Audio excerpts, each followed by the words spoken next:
And the last offer Israel made was very generous in terms of who they'd be willing to release, what they'd give in return, etc. Bibi is under enormous pressure on the hostages, and so he's prepared to do about anything to get the hostages back.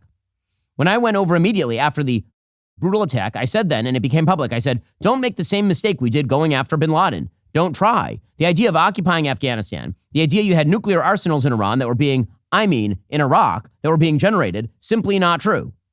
So he's already, in this sentence, mixed up Iraq and Iran. He says it led to endless wars. They were not true. Don't make the mistakes we made. And they're making that mistake, I think. Excuse my voice. I apologize.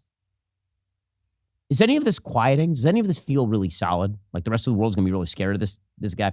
I will also point out here that Joe Biden warning the Israelis not to take on in the same way the United States took on Osama bin Laden. Oh, you mean when Osama bin Laden killed 3,000 American citizens, so we took down 2 countries, full countries, and occupied them for 20 years like that? I will also note, Afghanistan is all the way across the world, super far away from the United States. Gaza is literally on the border of Israel. They literally just walked across a border. Walked across it.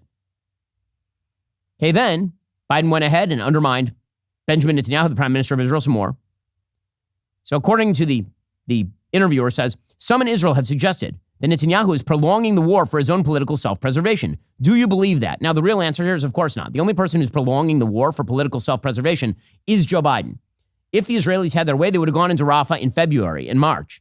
Instead, they've been sitting around and slowly bleeding themselves into Rafah at the expense of their own soldiers, giving their enemies plenty of time to plant IEDs in closets and such. But Biden says, I'm not going to comment on that. There's every reason for people to draw that conclusion. And I would cite that as, before the war began, the blowback he was getting from the Israeli military for wanting to change the Constitution, change the court.